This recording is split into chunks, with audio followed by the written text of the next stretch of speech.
across Canada and around the world for the quality of life and the great things that we do here.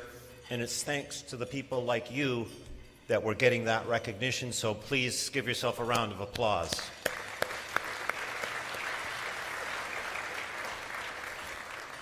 So welcome everybody, and thank you for coming out. It's my honor to introduce Stephen S. Poloz, Governor of the Bank of Canada, today. The Central Bank of Canada has a pivotal role in Canada's economy. Its mandate is to promote the economic and financial well-being of all of this country. And to fulfill that mandate, it has a responsibility for monitoring and managing interest rates and inflation. It ensures we have strong and reliable banking and financial institutions. It designs and distributes our banknotes. Most notably, it recently released the note featuring civil libertarian Viola Desmond, and it's the banker for the Government of Canada. In carrying out his role, Governor Poloz monitors and advises on issues affecting our economy. He has recently talked about risks as wide-ranging as levels of household debt and high housing prices, digital currencies, cyber attacks on our interconnected financial system, the recent U.S. tariffs on steel and aluminum, and youth employment. Critical issues that affect all of us. It's not an exaggeration to say the work of the Bank of Canada affects every Canadian. Stephen S. Poloz has been Governor of the Bank of Canada since June 2013. He's also Chairman of the bank's Board of Directors and a member of the Board of Directors of the Bank for International Settlements. Born in Oshawa, Ontario, he's an economist by training. We won't hold that against you. He first joined the Bank of Canada in 1981 and occupied a range of senior positions for over 14 years. He then moved to the private sector and later to Export Development Canada, where he became CEO before returning to the Bank of Canada in 2013. On behalf of the Chamber and our business community, we are delighted to host Governor Poloz today. Please join me in giving a warm Victoria welcome to Stephen S. Poloz, Governor of the Bank of Canada.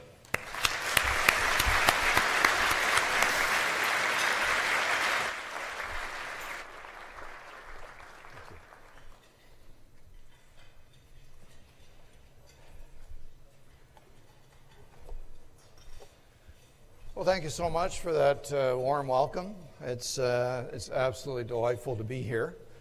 As I was saying before, I don't usually take a lot of persuading to come and visit Victoria, but usually it's not a work day when I come.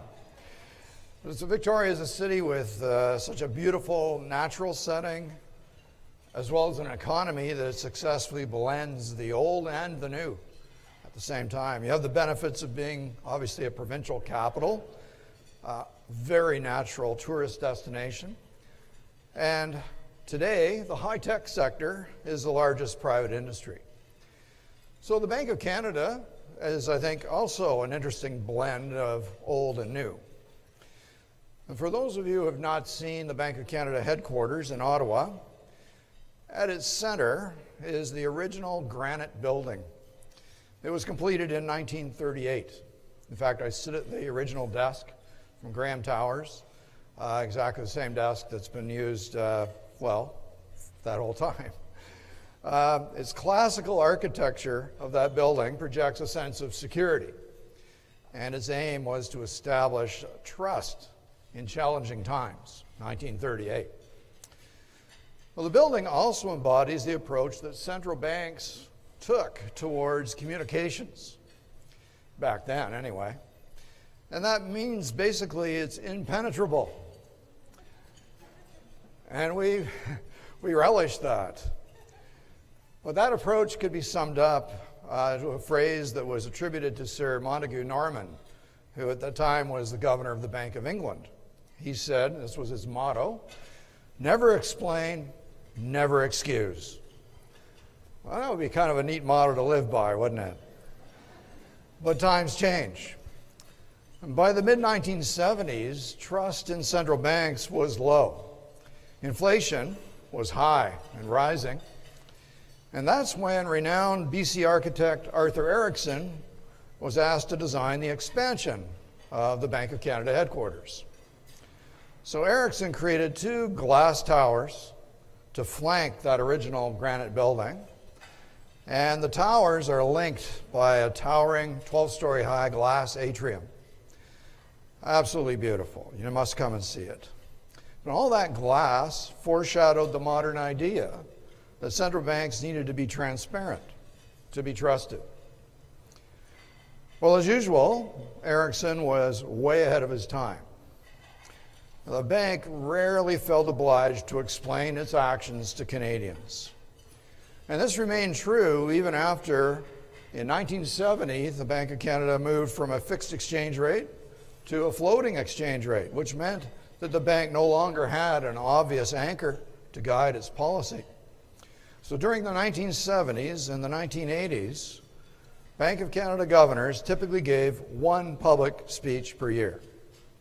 Almost always in Victoria, by the way. I jest, of course. The deputy governors gave none.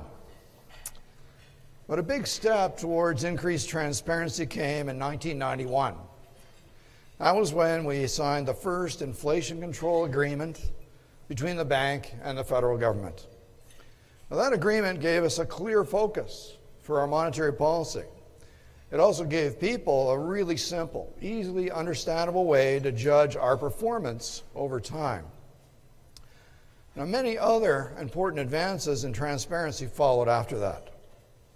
We started publishing a regular monetary policy report, we affectionately call our MPR, to detail our economic forecasts and explain our policy. We moved to a system of fixed dates for announcing interest rate decisions, with press releases each time to explain our rationale. Governors and deputies began speaking in public much more often, going from 1 speech a year to dozens. We started webcasting the audio of public appearances, and then we added the video in 2011. 2014, we began to offer frank opening statements at our press conferences. This was to help people understand the deliberations behind the scenes, explaining how the information contained in the MPR actually contributed to the decision itself. This year, we began offering 4 economic progress report speeches per year. They happen the day after each interest rate decision when it is not being accompanied by a monetary policy report. So this innovation means that the media can now ask questions of a governing council member after every interest rate decision. Now, I'm not suggesting that more is always better when it comes to transparency and monetary policy. Transparency is not about the volume of communications. It's about the clarity. And we should always give our straightforward and honest views of the economy and interest rates. And we believe that these efforts help build Canadians' trust in us. And importantly, our policy framework holds the bank publicly accountable. At least twice a year, Senior Deputy Governor Wilkins and I make public appearances before committees of the House of Commons and of the Senate, which are webcast live. Parliamentarians grill us on our track record on inflation and on the bank's other functions, which are multiple. Furthermore, the inflation target agreement itself is subjected to a thorough review every 5 years. And during that time, anybody can offer new thinking on our framework. This consultation process ensures widespread buy-in for what we do. But perhaps the most important way to build trust is through results. Now, because we kept successfully reaching our inflation goals in the 1990s, by the late 1990s, inflation expectations among the general public had become solidly anchored on our 2% target. Those expectations even held steady through the trauma of the global financial crisis a decade ago. This level of trust has meant that fluctuations in economic growth and unemployment have become less severe than they were before the inflation targeting era. So just to illustrate, you consider our experience in late 2014 when oil prices collapsed. Now we knew that this would hit the economy hard. It would lead to cuts in investment spending and layoffs. And we needed to respond in order to prevent inflation from undershooting our target. So we cut interest rates twice, starting in early 2015. Now the combination of lower oil prices and lower interest rates caused a significant decline in the Canadian dollar. This pushed up prices of imported goods, and inflation quickly moved higher. But we explained to people that that would be temporary. And as a result, inflation expectations remained steady, well anchored, at 2%. And as a result, the economy was able to adjust to lower oil prices much more quickly than it otherwise would have. Now, that all being said, transparency is only helpful if people can understand what we're saying. As a central bank, of course, we have multiple audiences. And they all go about their daily lives making economic and financial decisions in the environment that we create for them. Yet not everyone has the same level of interest or certainly familiarity with economics. Now the father who's rushing to pick up the kids, get dinner on the table before soccer practice, is not as focused on our interest rate announcements as, say, a bond trader on Bay Street. Well, we need to tailor our communications to various audiences and deliver consistent messages through the right channels. And these audiences include business leaders such as yourselves, business economists, financial market participants, academics, students, and of course, that soccer dad and other members of the general public, regardless of what their occupation may be. Let's take an example and consider how we communicate with the academic community. And we have hundreds of economists on staff. They're publishing cutting-edge research. Now this work has to be credible with academics. Why? Well, we rely on academics to do research that complements our own. And, by the way, to train the next generation of central bankers. So the bank is making its data and its models much more open, available in multiple digital formats that allow researchers much more easily to verify, enhance, even challenge our findings. But believe me, if the bank were to communicate with non-specialists the same way we do with academics, we wouldn't seem transparent at all. And if you doubt me, you can just go on the website and browse a few research papers on our website. You don't have to browse the papers, just browse the titles. So we recently commissioned some public opinion research to help us tailor our communications. It showed that about half of Canadians are interested in economic issues. But only about a third say that they understand how the economy works. So rough math means that there are roughly 6 million Canadians who are interested in the economy but are having trouble understanding economic issues. And the challenge for us is to make sure that when we have a message to deliver, you don't need a degree in economics to understand it. Now, research by bank staff shows that we have some work to do on this front. We've been using software to analyze the readability of our speeches and other communications. It turns out that most of our speeches score at university reading levels. Well, that's fine for many people, but obviously not for everybody. This is also true for our interest rate announcements, the Monetary Policy Report, or the Financial System Review. In fact, only a handful of our public speeches over the past couple of years had a readability score at the high school level. In other words, a level that would be accessible to the true majority of Canadians. Now, of course, our subject matter is complex, but we can and we will make our communications more widely understandable. We want our content to be accessible to everybody who wants to understand our issues. And we want those already reading our content to read even more of it. And we want the media to continue to report on our issues accurately and to engage us in constructive commentary. Now, this speech, in case you're wondering, it rates at about a grade 12 level in terms of vocabulary and sentence structure, the magic of software. But even so, not everybody will read this speech or even hear about it on the news. We have to be creative to reach more people who are interested and help them understand what we do. So social media is an important element in this effort through Twitter, LinkedIn, and other platforms. But it's only part. So last year, for example, we reopened the Banque du Canada Museum in Ottawa. This museum helps Canadians understand all the work that we do. It has a hands-on approach, kind of like a science fair, encouraging people to interact with the exhibits. Plus, I got to mention that it's the best deal around. It's because its admission is free. Did you hear me? I said it's free. And it's just a short plane ride for you folks. So the museum is working with educators across Canada to help develop material for classrooms. And tied in with that effort is the museum's website, which is aimed at the whole country. The bottom line is that we want Canadians, especially youth, to understand what the bank does as part of solid grounding in basic economics. We're also replacing one of our regular publications, the Banque du Canada Review, which has always been aimed at a specialized audience.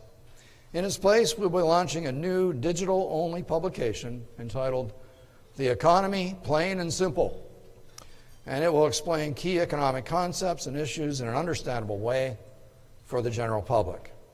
So we want this new publication to stand out for its use of plain language and infographics and other visual content that will make what we do more accessible. And in fact, you're going to see more visual elements, including videos and interactive charts, in the digital versions of all of our publications.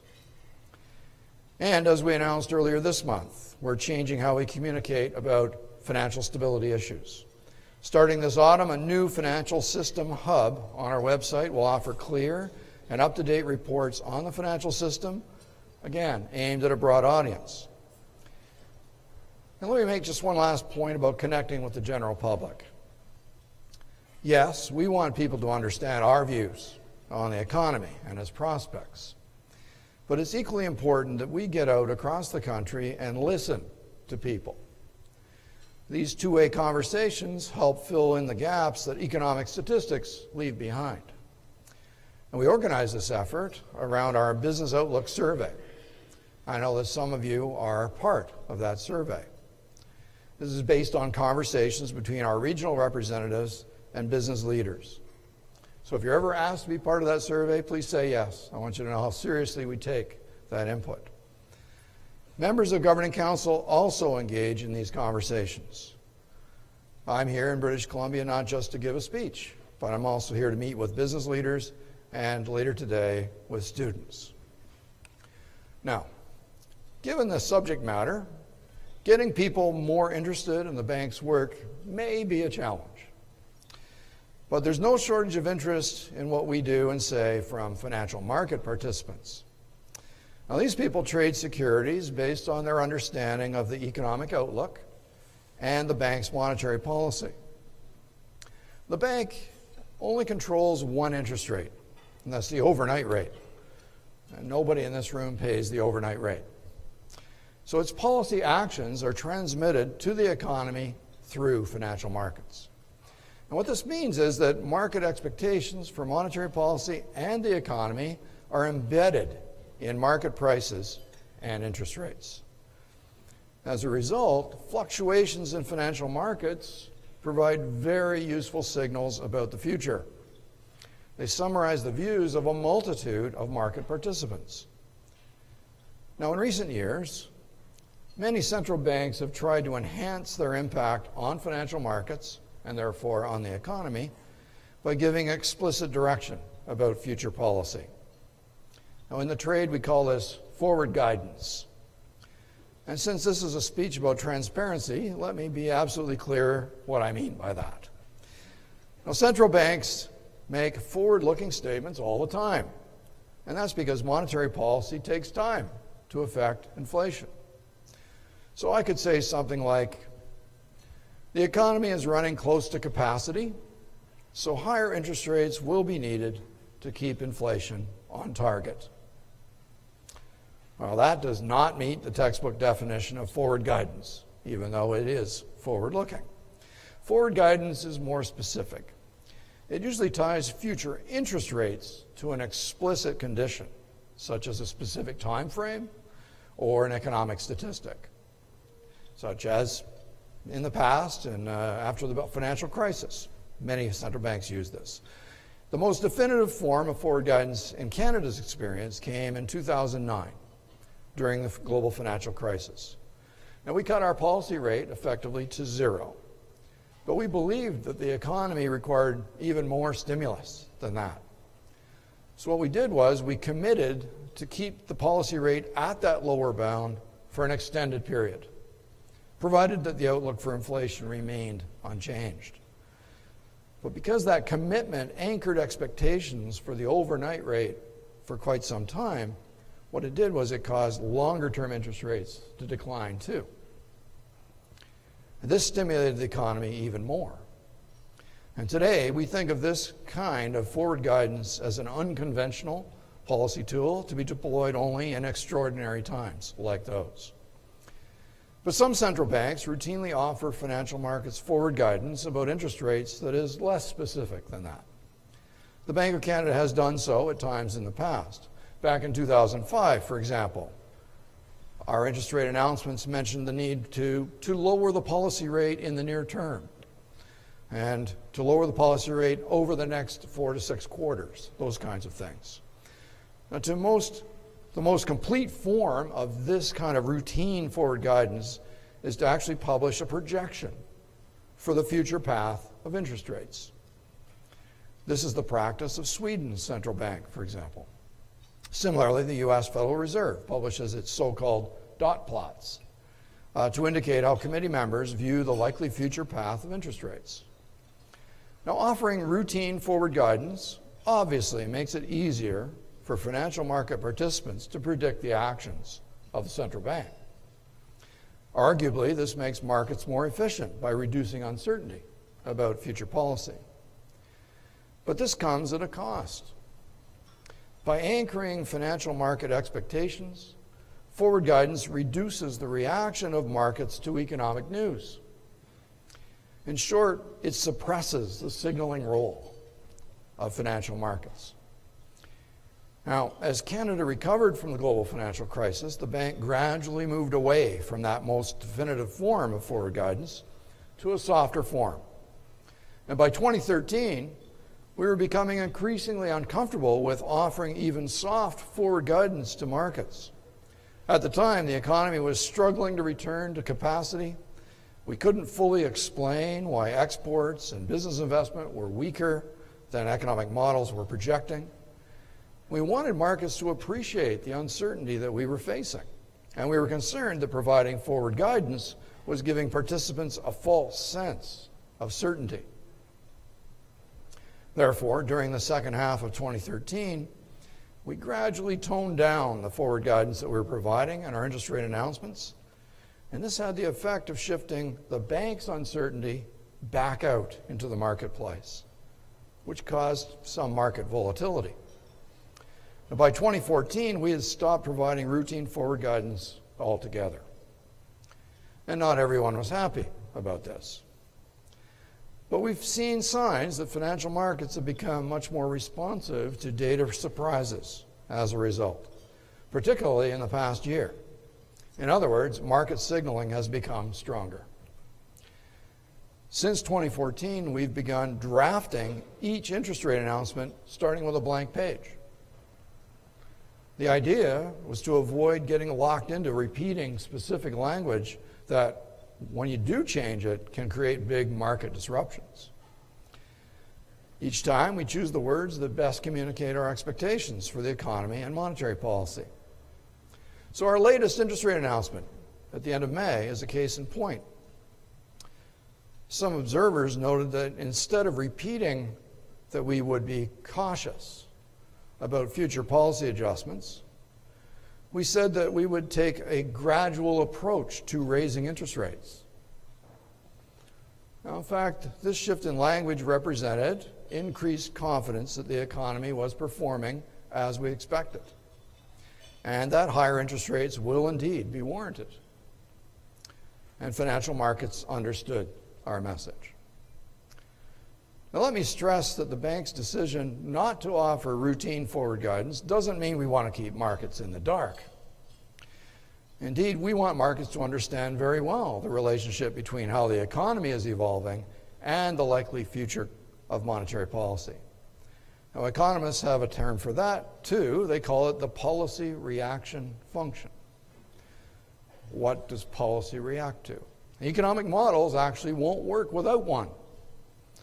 Our model specifications, including this part, are documented on our website.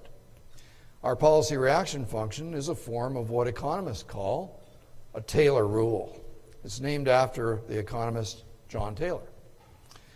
Now, according to the Taylor rule, the policy interest rate depends on projected inflation and projected economic growth. And our version is calibrated, of course, for the Canadian economy. So we use that every quarter to calculate a path for interest rates that is predicted to keep inflation under control within our economic model. And, of course, given the numerous assumptions that we must make. But this exercise just gives us a starting point for our interest rate deliberations. We can't mechanically follow that rate path that's provided by our models because there's simply too much uncertainty in the world. And we consider it misleading to pretend that uncertainty doesn't exist. Now, there's always a degree of uncertainty when using economic models. But these days, there's a litany of things we simply don't know. And these include the degree to which uncertainty about trade policy is holding back business investment, how new guidelines for mortgage lending are affecting the housing market, and how sensitive the economy is to higher interest rates given the accumulation of household debt. So with these sorts of uncertainties, setting monetary policy is more a matter of risk management, not mechanics. We need to understand the upside and the downside risks to the outlook for inflation, and then determine how best to manage and balance those risks. And over time, we learn more about some of these issues as we receive new data. And this is why we say that the bank is particularly data dependent right now. Providing routine forward guidance in such a setting would not, in my view, enhance our credibility. Rather, it would put it at risk. Now, we've taken many steps to be more transparent about our decision making. We explain in detail the reasons for our interest rate decisions, both in statements that follow our MPR and in our economic progress report speeches. In the MPR itself, in the back, we now provide details on all the risks to our projections, and we spell out how we've seen those risks evolving since the last MPR, and what we'll be watching until the next MPR so that we can judge their continuing evolution. Now, of course, there will always be a desire for the bank to be more forthcoming about our own interest rate expectations, including by publishing a projected interest rate path.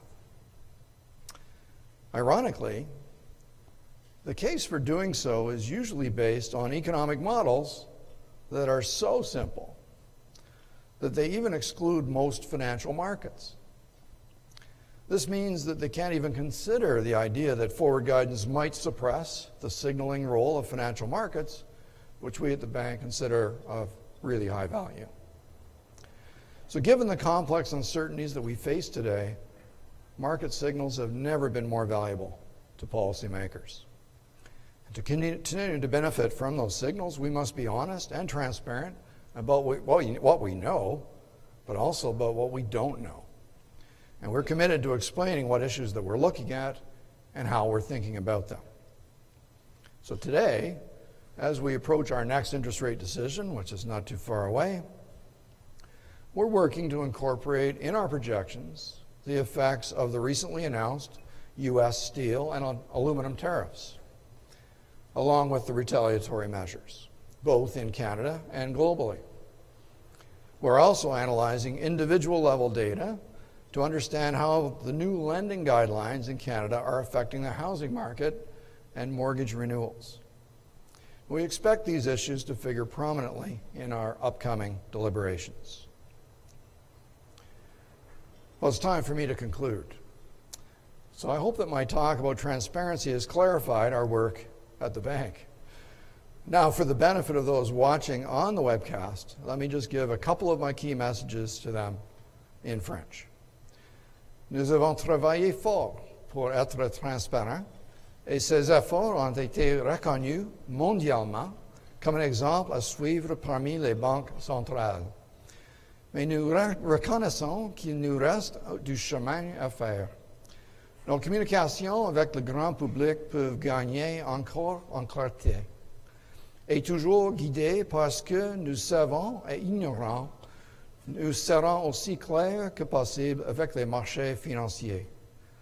La transparence n'est pas seulement la meilleure conduite de tenir dans une démocratie moderne, elle nous aide aussi à atteindre notre cible d'inflation et à honorer notre engagement de croître la vigueur et la résilience de l'économie canadienne. Now, we realize the importance of transparency, along with accountability and credibility, in building understanding and trust among all of our audiences. We've worked hard at being transparent, and these efforts have been recognized as world-leading among central banks. Did I mention that Bank of Canada was named Central Bank of the Year this year? I may have forgotten that.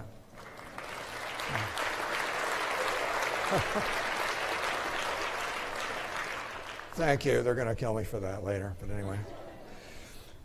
But we acknowledge that we still have work to do.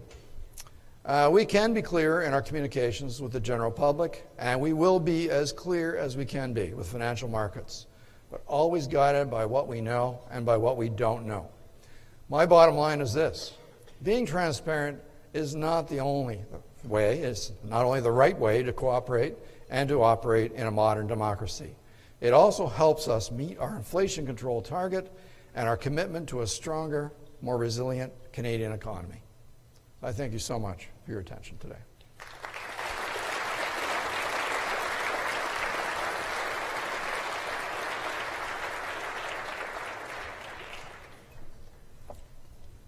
Thank you so much, Governor. We are very lucky today to have some of the... Okay, are we okay with the mic? Are we okay with the mic? Yes, you are. Okay, everyone's good. We are very lucky to have some time with the Governor for questions and answers today, and we are part of a webcast by the Bank of Canada. So consistent with your transparency message on the webcast, we want to be able to hear all of the questions that come from the audience. So we have Christine Lewis and Steph Knox from the Chamber who have traveling mics, Cheryl Wirtz-Rickman and Steph Knox who have traveling mics. And please wait until they get to you so that your question is part of the webcast. So I'm now going to ask for the first question from the audience. Got one right here. There. Okay. And then Steve there. Cheryl. Okay, so we got a mic at John Trelevan already. Huh? I recognize that man. Do you? Yes. Oh dear. All right, well, you're next. Okay, go. Governor Poloz, thank you so much for your comments. A very broad question. What keeps you up at night? Pardon? What keeps you up at night as my a central goodness. banker? So many things. That's right. No, I mean, I sleep like a baby, actually. I wake up every hour screaming.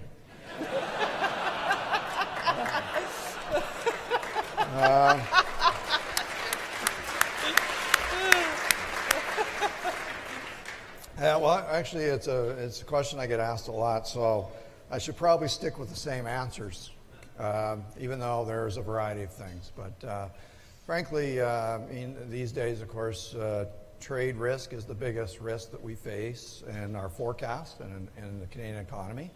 And so that's for sure something that's keeping us awake at night.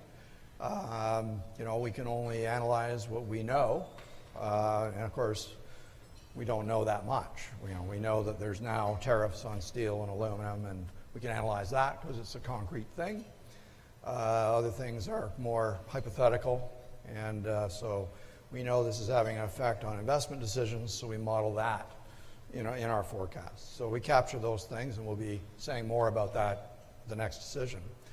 But the thing that's perpetually on my mind is cyber risk. Cyber risk is, you know, you can't, a day doesn't go by that you don't read something.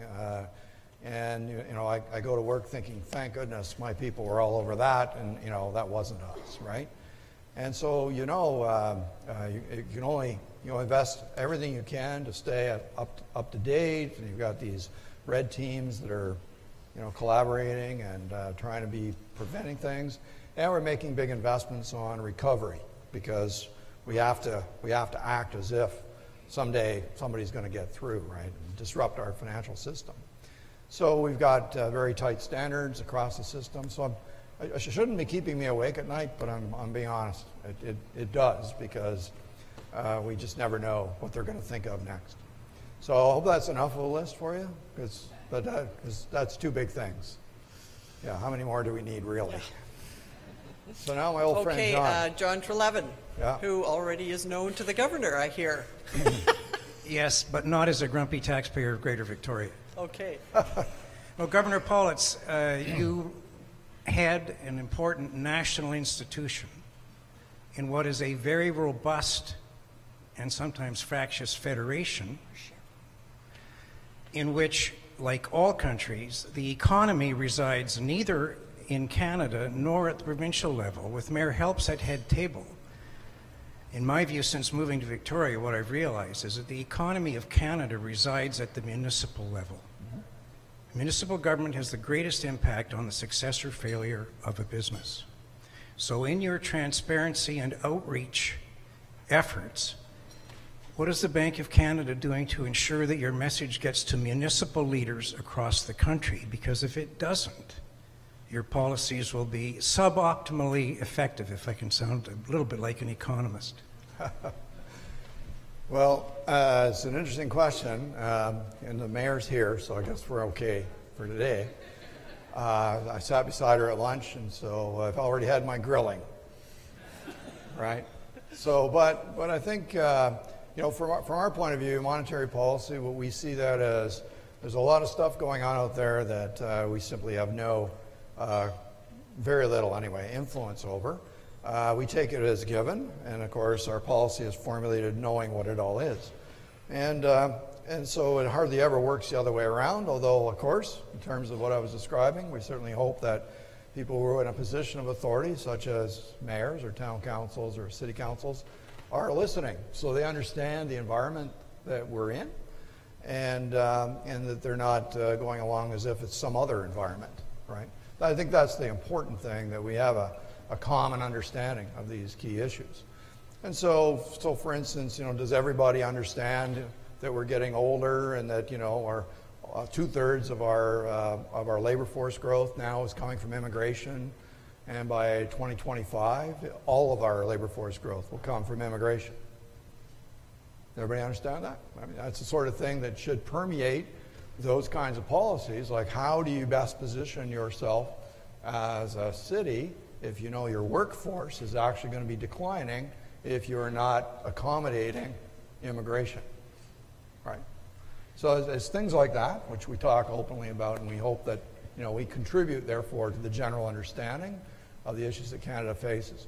Biggest issue we face is that Canada pretty well always has, you know, its head in the oven and its feet in the freezer, and the average looks about right.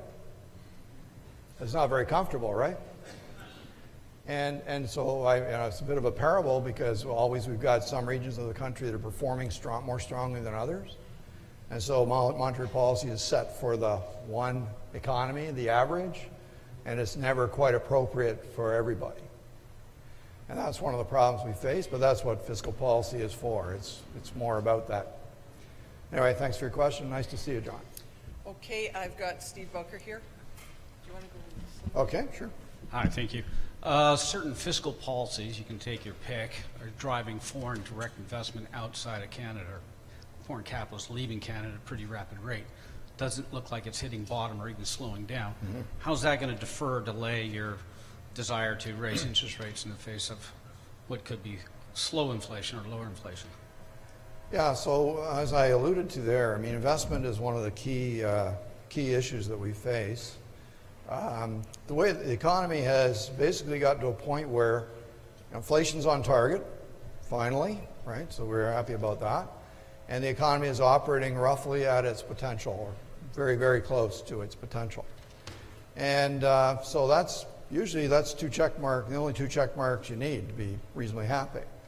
But what happens at this stage of the business cycle normally is that companies who bump up against their capacity constraints begin to invest in more capacity to deal with the growth that's around.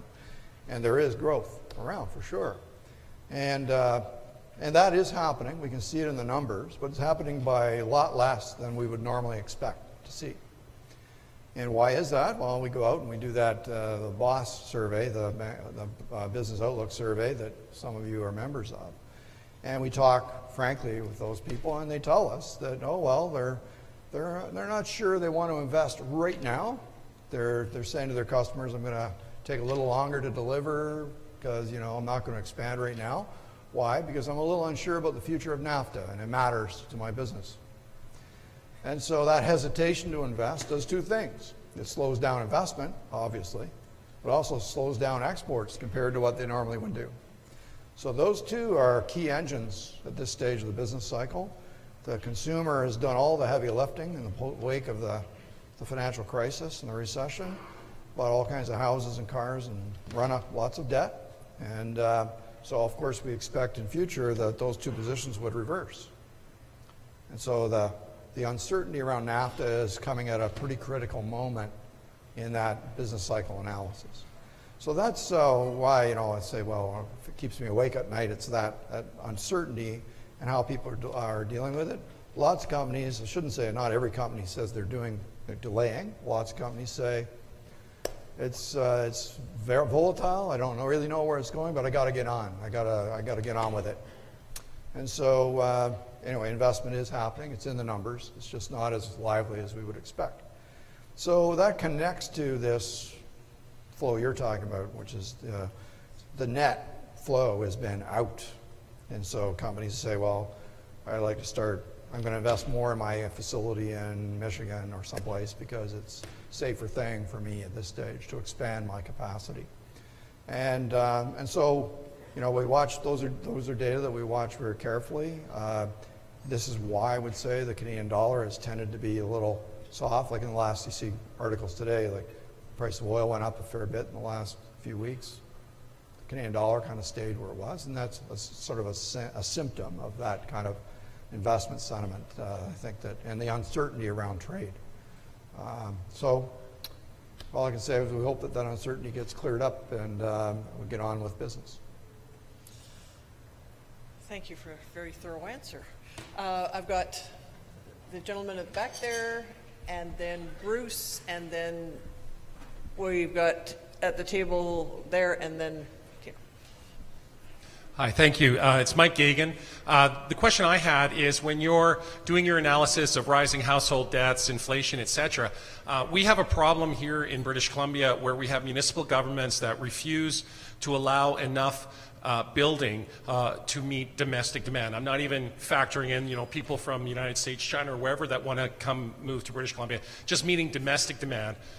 Places like Vancouver, I suspect Victoria, the people who want to live here is more than 2 to 1 in terms of the new housing units constructed. I was just wondering, in terms of your analysis at the Bank of Canada, how much do you factor that into in terms of your analysis of inflation, your analysis of growing household debt, and the like? Well, pretty thoroughly, I would say. So we have a publication called the FSR, the Financial System Review, which was only published earlier this month, which has a lot of detail around this.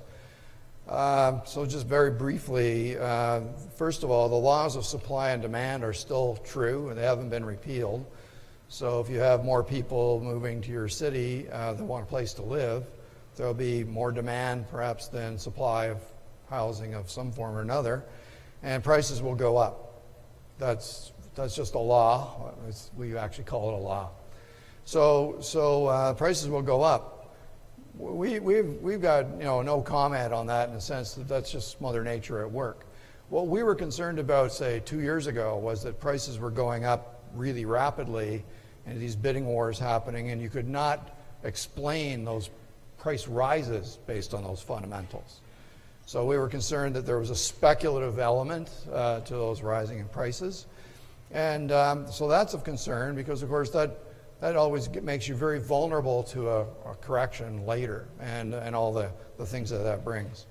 But at the same time, rising indebtedness, is really what we're about, which is the stability of the financial system. So we see that as a key vulnerability. Next time something negative happens to our economy with this level of debt, its effect will be magnified compared to all the past periods where it's happened. And so that makes us more vulnerable. And so the moves that we've seen around house mortgage lending, the stress test and all that is about improving the quality of debt so that we're less vulnerable in future. And you can see it's just starting to have some noticeable effects. Less debt, in fact, debt has decelerated. Finally is growing less rapidly than the economy, so the debt to income ratio actually rolled over for the first time in many years in the first quarter. And so we know that each mortgage that's being issued today is able to withstand a 200 basis point rise in interest rates. The people have the capacity to manage that. So that gives us a lot more confidence through time that we'll weather this. And but as for the price of a house in Victoria or Vancouver or Toronto or Montreal, Mother Nature is at work.